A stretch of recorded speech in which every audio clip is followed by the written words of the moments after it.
দীর্ঘদিন বন্ধ থাকার পর ওমানের শ্রমবাজার আবার সচল হওয়া এবং নতুন ওয়ার্ক ভিসা চালুর বিষয়ে 2023 সালের স্থগিতাদেশের পর বর্তমানে ইতিবাচক ও গুরুত্বপূর্ণ অগ্রগতি তৈরি হয়েছে। 2026 সালের সাম্প্রতিক দ্বিপক্ষীয় বৈঠক ও সরকারি সিদ্ধান্তের ভিত্তিতে ওমান ভিসা আপডেটের মূল বিষয়গুলো নিচে তুলে ধরা হলো। Oman work visa update 2026। Visa চালুর আনুষ্ঠানিক আশ্বাস। সৌদি আরবে অনুষ্ঠিত গ্লোবাল লেবার মার্কেট কনফারেন্সের সাইডলাইনে ওমানের শ্রমমন্ত্রী মাহাদ বিন সাইদ এবং বাংলাদেশের প্রবাসী কল্যাণ উপদেষ্টার মধ্যে একটি উচ্চ পর্যায়ের বৈঠক অনুষ্ঠিত হয়েছে। বৈঠকে ওমান সরকার স্পষ্ট করেছে যে পূর্বের স্থগিতাদেশটি প্রত্যাহার করে বাংলাদেশিদের জন্য নতুন ওয়ার্ক ভিসা পুনরায় চালু করা হচ্ছে।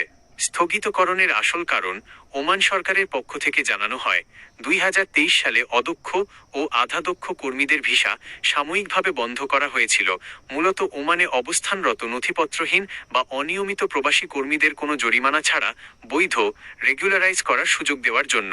দক্ষ কর্মীদের অগ্রাধিকার প্রকৌশলী, চিকিৎসক, নার্স এবং অন্যান্য কারিগরি ওআইটি খাতের মতো উচ্চ দক্ষতা সম্পন্ন পেশাজীবীদের স্কিল্ড প্রফেশনালস ওমানের বাজারে নিয়োগের ক্ষেত্রে বিশেষ জোর দেওয়া হচ্ছে। ওমান যাওয়ার ক্ষেত্রে নতুন ও কঠোর নিয়মাবলী। এখন ওমানে কাজের ভিসা পাওয়ার প্রক্রিয়া আগের চেয়ে অনেক বেশি নিয়ন্ত্রিত এবং আধুনিক। দালালের খপ্পর বা প্রতারণা এড়াতে ওমান শ্রম মন্ত্রণালয় কয়েকটি কঠোর শর্ত যুক্ত করেছে। শিক্ষাগত ও পেশাগত যোগ্যতা যাচাই। ওমানে প্রবেশের আগে প্রবাসী কর্মীদের শিক্ষাগত ও পেশাগত সার্টিফিকেট বাধ্যতামূলকভাবে যাচাই ভেরিফিকেশন করা হচ্ছে। কোনো প্রকার জাল বা ভুয়া সনদ ব্যবহার করলে কঠোর জরিমানা, লাইসেন্স বাতিল এবং সরাসরি আইনি ব্যবস্থা নেওয়ার নিয়ম করা হয়েছে। প্রাক বহির্গমন প্রশিক্ষণ।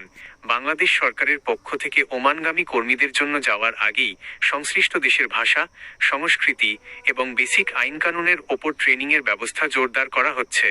প্রযুক্তির ব্যবহার। পুরো অভিবাসন প্রক্রিয়াকে স্বচ্ছ করতে এবং অতিরিক্ত খরচ বা দালালি নিয়ন্ত্রণ করতে ডিজিটাল ট্র্যাকিং ও অনলাইন ভেরিফিকেশন সিস্টেম ব্যবহার করা হচ্ছে। প্রবাসগামীদের জন্য জরুরি পরামর্শ। 1. ভিসার সঠিকতা যাচাই করুন। ওমানের কোনো কোম্পানি বা রিক্রুটিং এজেন্সি থেকে ভিসার অফার লেটার পেলে তা অবশ্যই ওমানি শ্রম মন্ত্রণালয়, মিনিস্ট্রি অফ লেবার বা রয়্যাল ওমান পুলিশের অফিসিয়াল পোর্টাল থেকে অনলাইনে চেক করে নিন। 2. দক্ষতাকে প্রাধান্য দিন। যেহেতু বর্তমানে দক্ষ ও টেকনিক্যাল কাজের চাহিদা সবচেয়ে বেশি, তাই কোনো নির্দিষ্ট ট্রেডে যেমন ড্রাইভিং, ইলেকট্রিশিয়ান, প্লাম্বিং, নার্সিং বা কম্পিউটার অপারেটিং সার্টিফিকেট বা প্রাতিষ্ঠানিক দক্ষতা থাকলে ওমানে ভালো বেতনে দ্রুত ভিসা পাওয়ার সুযোগ তৈরি হবে। 3. বৈধ চ্যানেলে লেনদেন। যে কোনো এজেন্সির সাথে চুক্তি করার আগে bureau of man power, employment and training BMET এর অনুমোদিত লাইসেন্স চেক করে নিন এবং ব্যাংক বা রসিদের মাধ্যমে লেনদেন সম্পন্ন করুন।